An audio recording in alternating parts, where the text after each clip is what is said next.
ಒಂದಾನೊಂದು ಕಾಲದಲ್ಲಿ ಅಂಗ್ರೇಜರು ನಮ್ಮ ಭಾರತದ ಮೇಲೆ ಆಳ್ವಿಕೆಯನ್ನ ನಡೆಸ್ತಾ ಇದ್ದ ಕಾಲ. ಯಾರಾದ್ರೂ ಅವರ ವಿರುದ್ಧವಾಗಿ ಮಾತಾಡಿದ್ರೆ ಅವರನ್ನ ವಾಸನೆ ತುಂಬಿರುವಂತಹ ಜೈಲ್ಗೆ ಹಾಕ್ಬಿಡ್ತಿದ್ರು. ಇನ್ನು ಎಲ್ಲಿ ತನಕ ನಾವು ಈ ಅಂಗ್ರೇಜರ ಗುಲಾಮ್ಗಿರಿಲಿ ಇರಬೇಕು? ಇಲ್ಲಿ ನಾನು 14 ವರ್ಷದಿಂದ ಇದ್ದೀನಿ. ಇನ್ನು ಸ್ವಲ್ಪ ದಿವಸದಲ್ಲಿ ನಾವು ಇಲ್ಲಿಂದ ಬಿಡುಗಡೆ ಆಗ್ತೀವಿ. ಆದ್ರೆ ನಾವು ಹೊರಗೋಗಿ ಮಾಡೋದಾದ್ರೂ ಏನು? ನಾನು ಮೊದಲು ಹೋಗಿ ನನ್ನ ಪರಿವಾರನ ನೋಡ್ತೀನಿ. ನನ್ನ ಮಗಳು ತುಂಬಾನೇ ದೊಡ್ಡವಳಾಗಿರ್ಬೇಕೀಗ. 14 ವರ್ಷಗಳಿಂದ ನಾ ಅವ್ರನ್ನ ನೋಡೇ ಇಲ್ಲ. ಕಮಲ್ ಮತ್ತೆ ಕರಿಯಾ ಆಂಗ್ಲರು ಸುಳ್ಳು ಆಪಾದನೆ ಮೇರೆಗೆ ಜೈಲ್ಗೆ ಹಾಕಿ ಜೈಲಲ್ಲಿ ಇದ್ರು. ಪೂರ್ತಿ 14 ವರ್ಷ ಜೈಲಲ್ಲಿ ಕಳೆದ ನಂತರ ಕಡೆಗೆ ಅವರ ಬಿಡುಗಡೆಯ ದಿನ ಬಂದೇ ಬಿಡ್ತು. ಇಬ್ರು ಬಹಳಾನೇ ಸಂತೋಷವಾಗಿದ್ರು. ಅನ್ಕೊಂತೀನಿ ನೀವು ಇಲ್ಲಿಂದ ಬುದ್ಧಿ ಕಲ್ತಿದ್ದೀರಾ ಅಂತ. ಮತ್ತೆ ನೀನು ತಲೆಲಿಟ್ಕೊ ನಾವ್ ಇನ್ಮೇಲೆ ಇಲ್ಲಿ ಸಿಗ್ಬಾರ್ದು ಅಂತ. ಕಮಲ್ ಮತ್ತೆ ಕರಿಯಾ ಜೈಲಿಂದ ಬಿಡುಗಡೆಯಾಗಿ ಇದ್ದಕ್ಕಿದ್ದ ಹಾಗೆ ಅವ್ರ ಮನೆಗೆ ಹೋಗ್ಬಿಡ್ತಾರೆ. ಇಬ್ರು ಒಂದೇ ಹಳ್ಳಿಯ ವಾಸಿಗಳಾಗಿದ್ರು. ಕಮಲ್ ಅವನ ಪರಿವಾರ ಮತ್ತೆ ಮಗಳು ವಿದ್ಯಾನ ಭೇಟಿಯಾಗಕ್ಕೆ ಬಹಳ ಸಂತೋಷ ಪಡ್ತಿದ್ದ. ಮತ್ತೆ ಅವನು ಮನೆಗೆ ಹೋಗಿದ್ ಕೂಡ್ಲೆ ಅಲ್ಲಿ ಹೋಗಿ ನೋಡ್ತಾನೆ, ಅಲ್ಲಿ ಒಂದು ಮುರಿದಿರುವಂತ ಮನೆ ಇತ್ತು. ಸುಷ್ಮಾ, ಪಾಯಲ್, ಎಲ್ಲಿದ್ದೀರಾ ನೀವಿಬ್ರು?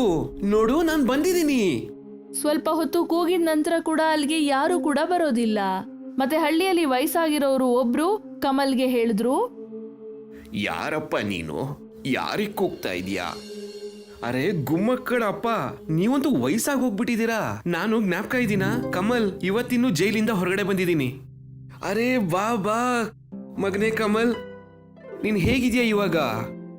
ಅದನ್ನೆಲ್ಲ ಬಿಡಿ, ನಂಗೊಂದು ಮಾತು ಹೇಳಿ, ನನ್ನ ಹೆಂಡತಿ ಮತ್ತೆ ನನ್ನ ಮಗಳು ಎಲ್ಲಿದ್ದಾರೆ ಅಂತ. ನಾನು ಅವ್ರನ್ನ ನೋಡ್ಬೇಕು ಅಂತ ತುಂಬಾ ಒದ್ದಾಡ್ತಾ ಇದ್ದೀನಿ. ಏನ್ ಹೇಳಿ ಮಗನೇ, ನೀನ್ ಜೈಲಿಗೆ ಹೋದ್ಮೇಲೆ ನಿನ್ ಮನೆ ಪರಿಸ್ಥಿತಿ ಸರಿಯಾಗಿರ್ಲಿಲ್ಲ. ಪಾಪ ಸುಷ್ಮಾ ಮನೆಗೆ ಹೋಗಿ ಅವ್ರ ಮನೆ ಕಸ ಮುಸ್ರೆ ತೊಳಿತಾ ಇದ್ಲು. ಮತ್ತೆ ನಿನ್ ಮಗಳು ಓದ್ಬೇಕು ಅಂತ ಆಸೆ ಪಡ್ತಾ ಇದ್ಲು. ದೇವ್ರು ನನ್ನ ಮನೆನ ತುಂಬಾನೇ ಹಾಳು ಮಾಡ್ಬಿಟ್ಟ. ನಾನು ಏನ್ ಮಾಡ್ಲಿ, ಅದರಿಂದ ನನ್ನ ಪರಿವಾರ ಚೆನ್ನಾಗಿರ್ಬೇಕು ಅಂತ. ಆದ್ರೆ ಇವರಿಬ್ರು ಎಲ್ಲಿದ್ದಾರೆ? ನಿನ್ ತಮ್ಮ ಹೆಂಡತಿ ಮಗಳು ಹತ್ರದಲ್ಲಿರೋ ಕಾಡ್ ಹತ್ರ ಇದ್ದಾರೆ. ಇವಾಗ ನಿನ್ ಹೆಂಡತಿ ಸುಷ್ಮಾ ಅಲ್ಲಿ ಕಟ್ಟಿಗೆನ ಕಡ್ದು ಬಿಟ್ಟು ಮನೆ ನಡೆಸ್ತಾ ಇದ್ದಾಳೆ. ನಡಿ, ಹೋಗ್ಬಿಟ್ಟು ಸಿಗು. ಚಿಕ್ಕಪ್ಪ ಹೇಳಿದ ಮಾತನ್ ಕೇಳಿದ ಕೂಡ್ಲೆ ಕಮಲ್ ಅವನ ಪರಿವಾರ ಜೊತೆ ಭೇಟಿ ಮಾಡಕ್ಕೆ ಕಾಡಿನ ಕಡೆಗೆ ನಡೆದ. ಅಲ್ಲಿ ಹೋಗಿ ಅವನ ಪರಿವಾರನ ಈ ದುಸ್ಥಿತಿಯಲ್ಲಿ ನೋಡಿದ್ಮೇಲೆ ಅವನ ಕಣ್ಣುಗಳು ತುಂಬಿ ಬಂದುವು. ಸುಷ್ಮಾ, ನೋಡು, ನಾನು ಬಂದಿದ್ದೀನಿ. ನಡಿ, ಮನೆಗೆ ಹೋಗೋಣ. ಈಗ ಬಂದ್ರ ನೀವು? ನಮ್ ಸಂಸಾರನೇ ಇಲ್ದೇ ಇರೋವಾಗ ಈಗ ಮನೆಗೆ ಹೋಗಿ ಏನ್ ಮಾಡೋದು ನಾವು? ಅಲ್ಲಿ ಏನು ತಿನ್ನೋದಕ್ಕೂ ಇಲ್ಲ, ಅಲ್ಲಿ ಇರೋದಕ್ಕೆ ಏನು ಉಳಿದೂ ಇಲ್ಲ. ನೀನು ಅದ್ರ ಬಗ್ಗೆ ಚಿಂತೆ ಮಾಡ್ಬೇಡ, ನಡಿ ಹೋಗೋಣ. ಮತ್ತೆ ಪಾಯಲನ್ನು ಜೊತೆಲಿ ಕರ್ಕೋ. ಇಲ್ಲ ಅಪ್ಪಾಜಿ, ನನಗೆ ನಿಮ್ಮನ್ನ ಅಪ್ಪ ಅಂತ ಕರೆಯಕ್ಕೂ ನಾಚಿಕೆ ಆಗ್ತಾ ಇದೆ. ಎಲ್ರು ನಮ್ಮನ್ನ ಅದು ಇದು ಹೇಳಿ ಹೇಳಿ ಈ ರೀತಿ ಮಾಡ್ಬಿಟ್ಟಿದ್ದಾರೆ ನಮ್ಮನ್ನ. ನೀವೀಗ ನನ್ನ ಭೇಟಿ ಆಗ್ಬೇಕು ಅಂದ್ರೆ ನೀವು ಒಂದು ಸ್ಥಾನಮಾನ ಪಡ್ಕೋಬೇಕು. ಕಮಲ್ ಅವನ ಪರಿವಾರ ಈ ರೀತಿ ಆಗಿರೋದನ್ನೆಲ್ಲ ನೋಡ್ಕೊಂಡು ಅಲ್ಲಿಂದ ನಿಶಬ್ದವಾಗಿ ಹೊರಟೋಗ್ತಾನೆ. ಮತ್ತೆ ಎಲ್ಲ ವಿಷಯ ಕರಿಯಾಗೆ ಹೇಳ್ತಾನೆ. ನನಗೆ ಅರ್ಥ ಆಗುತ್ತೆ ಸ್ನೇಹಿತ, ನಾವು ದೇಶಕ್ಕಾಗಿ ಜೈಲಿಗೆ ಹೋದ್ವಿ. ಮತ್ತೆ ದೇಶ ನಮಗೆ ಈ ಪರಿಸ್ಥಿತಿಗೆ ತಂದಿಟ್ಟಿದೆ. ನಾವೇ ಕೆಲಸ ಮಾಡಬಾರ್ದು? ಎಲ್ಲಾದ್ರೂ ನಮಗೆ ಸಣ್ಣ ಪುಟ್ಟ ಕೆಲಸನಾದ್ರೂ ಸಿಕ್ಕೇ ಸಿಗುತ್ತೆ. ಕಮಲ್ ಮತ್ತೆ ಕರಿಯಾ ಎಷ್ಟೋ ಕಡೆ ಕೆಲಸ ಕೇಳ್ಕೊಂಡು ಹೋಗ್ತಾರೆ. ಆದ್ರೆ ಅವರು ಜೈಲ್ಗೆ ಹೋಗಿದ ಕಾರಣದಿಂದ ಅವ್ರಿಗೆ ಎಲ್ಲೂ ಕೂಡ ಕೆಲಸ ಸಿಗೋದೇ ಇಲ್ಲ.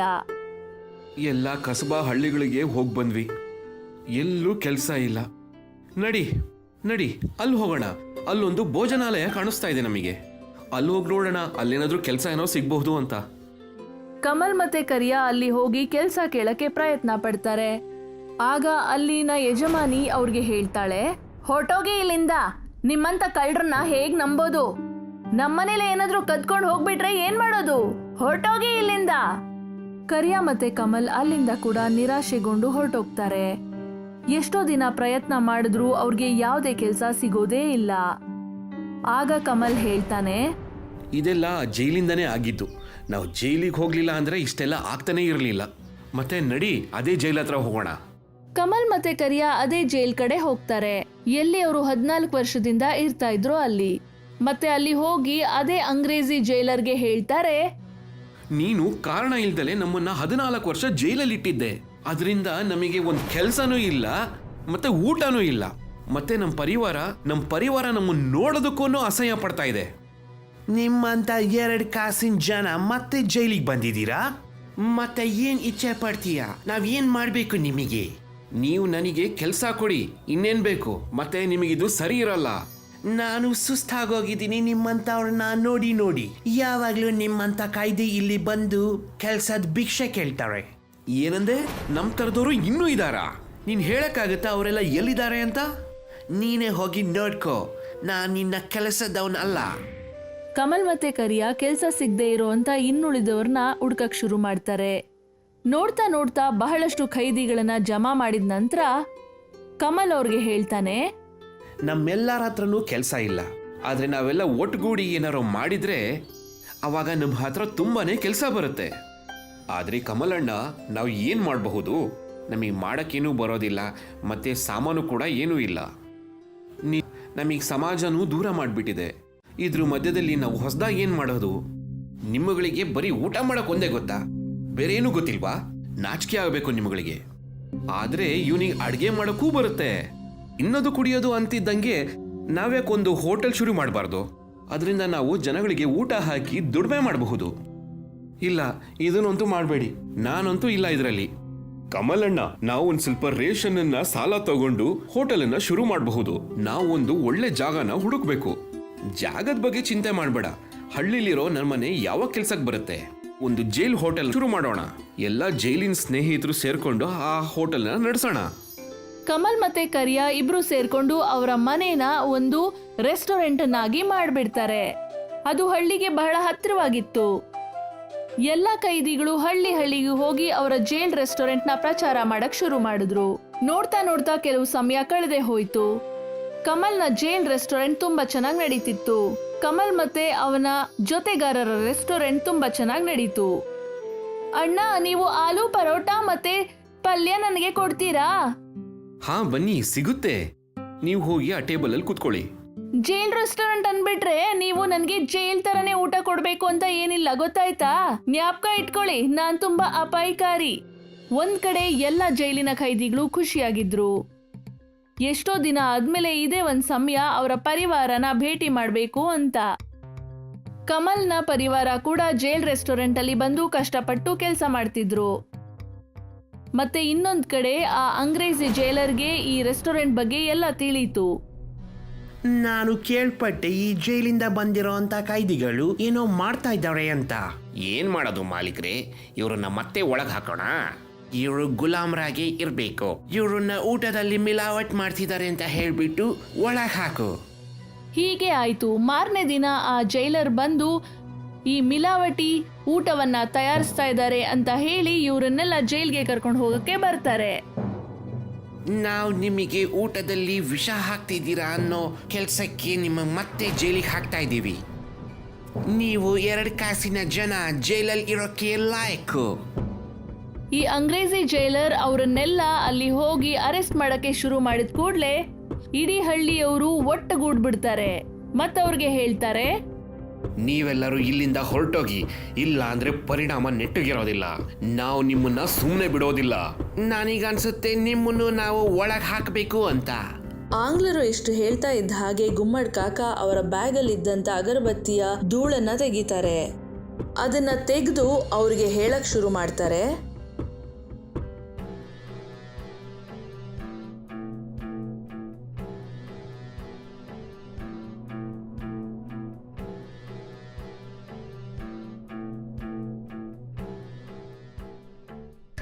ಗುಮ್ಮಡ್ ಕಾಕ ಅವ್ರ ಮೇಲೆ ಅಗರಬತ್ತಿಯ ಧೂಳನ್ನ ಹಾಕ್ಬಿಡ್ತಾರೆ. ಅದರಿಂದ ಆಂಗ್ಲರ್ಗೆ ಕಣ್ ಕಾಣೋದಿಲ್ಲ.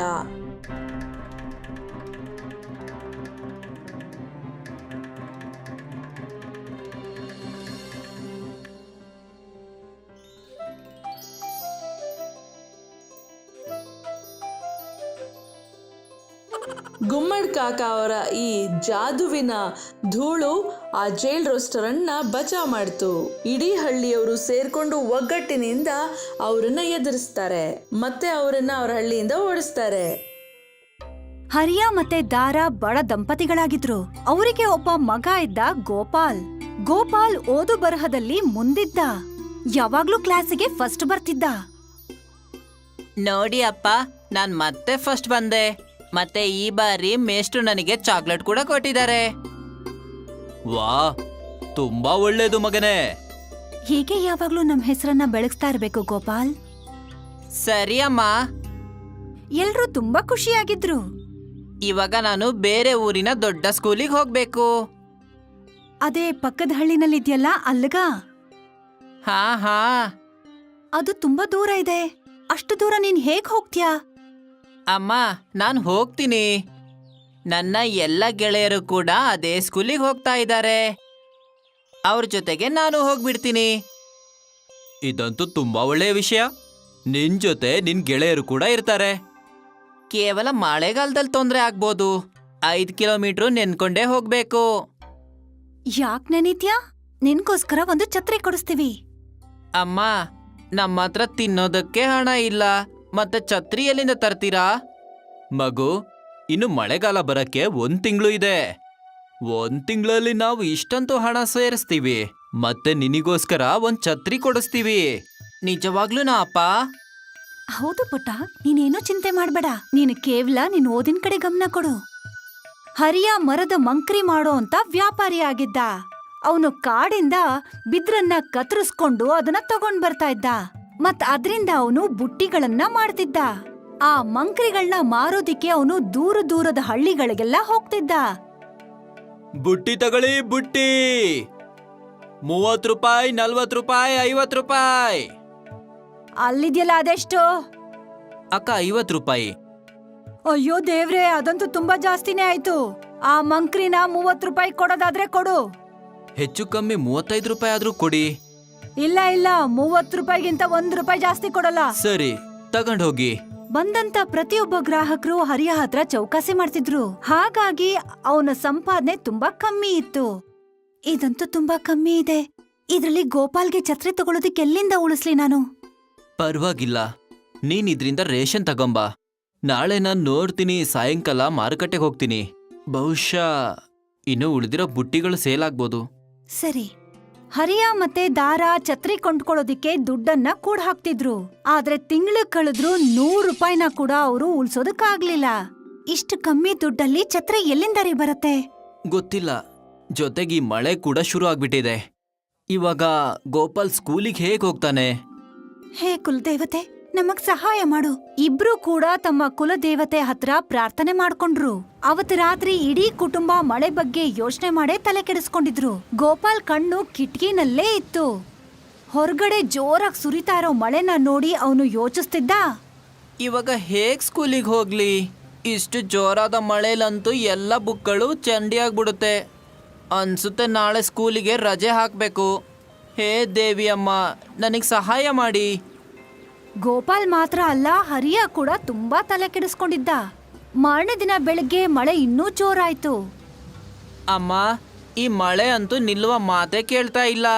ನಾನು ಸ್ಕೂಲಿಗೆ ಹೋಗ್ಬೇಕು. ಚಿಂತೆ ಮಾಡ್ಬೇಡ ಗೋಪಾಲ್, ಮಳೆ ಬೇಗ ನಿಂತು ಹೋಗತ್ತೆ. ಗೋಪಾಲ್ ಇಡೀ ದಿನ ಮಳೆನ ನೋಡ್ತಾನೆ ಕೂತಿದ್ದ. ಅವನು ನಿಸ್ಸಹಾಯಕನಾಗಿದ್ದ. ಅವನು ಸ್ಕೂಲ್ಗೆ ಹೋಗ್ಬೇಕಾಗಿತ್ತು ಓದೋದಕ್ಕೆ. ಆದ್ರೆ ಇಷ್ಟು ಮಳೆನಲ್ಲಿ ಅವನು ಸ್ಕೂಲ್ಗೆ ಹೋಗೋದಿಕ್ಕೆ ಅವನ ಹತ್ರ ಛತ್ರಿ ಇರ್ಲಿಲ್ಲ. ಅಪ್ಪ ಕಷ್ಟಪಟ್ಟು ಇಷ್ಟೆಲ್ಲ ಸಂಪಾದನೆ ಮಾಡ್ತಾರೆ, ನಮ್ ಹೊಟ್ಟೆ ತುಂಬೋ ಅಷ್ಟು. ಒಂದ್ ವೇಳೆ ನಾನ್ ಛತ್ರಿಗೋಸ್ಕರ ಹಠ ಮಾಡಿದ್ರೆ ಅವ್ರ ಪಾಪ ಎಲ್ಲಿಂದ ತರ್ತಾರೆ? ನಾನ್ ಸ್ವಲ್ಪ ದಿನ ಸ್ಕೂಲಿಗೆ ಹೋಗಿಲ್ಲ ಅಂದ್ರೆ ಏನೂ ಆಗೋದಿಲ್ಲ. ಹರಿಯ ಪಾಪ ಗೋಪಾಲ್ನ ನೋಡ್ತಾನೆ ಇದ್ದ. ಬೆಳಿಗ್ಗೆಯಿಂದ ರಾತ್ರಿ ಆಯ್ತು, ಮತ್ತೆ ಎಲ್ರೂ ಕೂಡ ಮಲ್ಕೊಂಡ್ರು. ಮಾರನೇ ದಿನದ ಸ್ಥಿತಿನೂ ಹೀಗೆ ಇತ್ತು. ಮಳೆ ಸುರಿತಾನೇ ಇತ್ತು, ಮತ್ತೆ ಗೋಪಾಲ್ ಸ್ಕೂಲ್ಗೆ ಹೋಗಕ್ಕಾಗ್ಲಿಲ್ಲ. ಪಾಪ ಈಗ ಅವನು ತುಂಬಾನೇ ಬೇಜಾರ್ ಮಾಡ್ಕೊಂಡಿದ್ದ. ಹೇ ದೇವಿ, ನನ್ ಪ್ರಾರ್ಥನೆಯನ್ನ ಕೇಳಿಸ್ಕೊ. ಮಳೆನ ನಿಲ್ಸು, ನಾನು ಸ್ಕೂಲಿಗೆ ಹೋಗ್ಬೇಕು. ಗೋಪಾಲ್ ಮಾಡ್ತಾರೋ ಈ ಪ್ರಾರ್ಥನೆನ ಕೇಳಿ ಹರಿಯಾಗೂ ಕೂಡ ಬೇಜಾರಾಗತ್ತೆ. ಎಂತ ಅಪ್ಪ ನಾನು! ನನ್ನ ಮಗನ ಒಂದು ಆಸೆಯನ್ನ ಕೂಡ ಈಡೇರ್ಸಕ್ಕಾಗ್ಲಿಲ್ಲ. ನಾನಂತೂ ನೇಣ್ ಹಾಕೊಂಡ್ ಸಾಯ್ಬೇಕು. ಆವತ್ತಿನ ದಿನಾನೂ ಕಳ್ದೋಯ್ತು. ಮತ್ತೆ 3 ಜನ ಊಟ ಮಾಡಿ ಮಲ್ಕೊಂಡ್ರು. ಹರಿಯ ಕನ್ಸಲ್ಲಿ ಅವರ ಕುಲದೇವತೆ ಬಂದ್ಲು. ಹರಿಯ, ನಿನ್ನನ್ನ ನೀನು ಇಷ್ಟೊಂದು ಕೈಲಾಗ್ದವನು ಅನ್ಕೋಬೇಡ. ನಿನ್ನ ಕೈಯಲ್ಲೇ ನಿನ್ನ ಸಮಸ್ಯೆಗೆ ಪರಿಹಾರ ಇದೆ. ನನಗೆ ಅರ್ಥ ಆಗ್ಲಿಲ್ಲ ದೇವಿ ಅಮ್ಮ. ನೀನು ಬಿದ್ರಿನ ಛತ್ರಿ ಮಾಡು. ಬಿದ್ರಿಂದು? ಸರಿ ಅಮ್ಮ. ತಕ್ಷಣ ಅವನ್ಗೆ ಎಚ್ಚರ ಆಗ್ಬಿಡತ್ತೆ. ಆಗ ಅವನು ಮನೇಲಿ ಬಿದ್ದಿದ್ದಂತ ಬಿದ್ರನ್ನ ನೋಡ್ದ ಮತ್ತವನು ಛತ್ರಿ ಮಾಡೋದಿಕ್ಕೆ ಮುಂದಾಗ್ತಾನೆ ಬಿದ್ರಿನ ಛತ್ರಿಯನ್ನ. ಆ ಕೂಡ್ಲೆ ಗೋಪಾಲ್ ಬೆಳಿಗ್ಗೆ ಎದ್ದಾಗ ಅವನು ಪಕ್ಕದಲ್ಲೇ ಒಂದು ಛತ್ರಿ ಇತ್ತು. ಬಿದ್ರಿನ್ ಛತ್ರಿ ಇದನ್ ನೀವು ಮಾಡಿದ್ರಾ ಅಪ್ಪ? ಹಾ ಮಗು, ಇವಾಗ ನೀನು ಸ್ಕೂಲಿಗೆ ಹೋಗ್ಬೋದು. ಅದು ಕೂಡ ನೆನೆದೇನೆ. ಧನ್ಯವಾದ ಅಪ್ಪ, ಬಹಳ ಬಹಳ ಧನ್ಯವಾದ. ಆವತ್ತು ಗೋಪಾಲ್ ತುಂಬಾ ಖುಷಿಯಿಂದ ಸ್ಕೂಲ್ಗೆ ಹೋಗೋದಿಕ್ಕೆ ತಯಾರಾದ ಮತ್ತವನು ತಂದೆ ಮಾಡಿರೋಂತ ಮರದ ಛತ್ರಿನ ತಗೊಂಡು ಹೊರಟ. ದಾರಿನಲ್ಲಿ ಆ ಮರದ ಛತ್ರಿನ ತುಂಬಾ ಜನ ಗುರಾಯಿಸ್ಕೊಂಡ್ ನೋಡಿದ್ರು. ಅವನು ಸ್ಕೂಲ್ಗೆ ಹೋದಾಗ ಅವರ ಮಾಸ್ಟರ್ ಗಮನ ಆ ಮರದ ಛತ್ರಿ ಮೇಲ್ ಹೋಯ್ತು. ಅದ್ಭುತ! ಈ ಬಿದ್ರಿನ್ ಛತ್ರಿ ಯಾರ್ ಮಾಡಿದ್ದು? ನನ್ನ ಅಪ್ಪ ಮಾಡಿದ್ದು. ಅತಿ ಅದ್ಭುತ! ನಾನ್ ಇಷ್ಟು ಒಳ್ಳೆ ಛತ್ರಿಯನ್ನ ಎಲ್ಲೂ ನೋಡಿಲ್ಲ. ನಿಮ್ ತಂದೆ ನನಗೋಸ್ಕರನು ಈ ತರ ಛತ್ರಿ ಮಾಡ್ಕೊಡ್ಬೋದಾ? ಹಾ, ಮಾಡ್ತಾರೆ, ಖಂಡಿತ. ಸರಿ, ನಿಮ್ ಮನೆಗ್ ಹೋಗೋಣ, ನಡಿ. ಗೋಪಾಲ್ ಮಾಸ್ಟರ್ನ ತನ್ನ ಮನೆಗ್ ಕರ್ಕೊಂಡ್ ಬಂದ. ನಿಮ್ಮ ಕಲೆ ತುಂಬಾ ಅದ್ಭುತವಾಗಿದೆ. ನೀವು ನನಗೋಸ್ಕರ ಈ ತರ 10 ಛತ್ರಿ ಮಾಡ್ಕೊಡ್ಬೋದಾ? ಹಾ, ಖಂಡಿತ ಮೇಷ್ಟ್ರೆ. ಮಾಸ್ಟರ್ ಹರಿಯಾಗೆ 1,000 ರೂಪಾಯಿ ಕೊಟ್ರು. ಕಡಿಮೆ ಇಲ್ಲ ಅಲ್ವಾ? ಬಹಳಷ್ಟಿದೆ. ಮೊದಲನೇ ಸಲ ಹರಿಯಾಗೆ ಒಂದೇ ಸಲ 1,000 ರೂಪಾಯಿ ಸಿಕ್ಕಿತ್ತು. ಅಷ್ಟು ದುಡ್ಡನ್ನ ನೋಡಿ ಅವನು ತುಂಬಾ ಖುಷಿಯಾಗಿದ್ದ. ಇಡೀ ರಾತ್ರಿ ಅವನು ಮರದ ಛತ್ರಿಗಳನ್ನ ಮಾಡ್ದ. ಮತ್ತೆ ಮಾರನೇ ದಿನನೇ ಎಲ್ಲಾ ಛತ್ರಿಗಳನ್ನು ಅವನು ಮಾಸ್ಟರ್ ಕೊಟ್ಟ. ಮತ್ತಿನ್ನೇನು, ಹರಿಯಾಗೆ ಮರದ ಛತ್ರಿಗಳನ್ನ ಮಾಡೋದಿಕ್ಕೆ ಆರ್ಡರ್ ಸಿಕ್ತಿತ್ತು. ಅವನು ಛತ್ರಿಗಳನ್ನ ಮಾಡ್ತಾ ಹೋದ. ಆ ಛತ್ರಿಗಳು ಫಟಾಫಟ್ ಅಂತ ವ್ಯಾಪಾರ ಆಗ್ತಿತ್ತು. ಹರಿಯಾ ತನ್ನ ಸ್ನೇಹಿತರನ್ನು ಕೆಲ್ಸಕ್ಕೆ ಅಂತ ತನ್ನ ಜೊತೆನಲ್ಲಿ ಇಟ್ಕೊಂಡ. ಒಂದೇ ತಿಂಗಳಲ್ಲಿ ಹರಿಯಾ ಅದೃಷ್ಟನೇ ಬದ್ಲಾಗಿತ್ತು.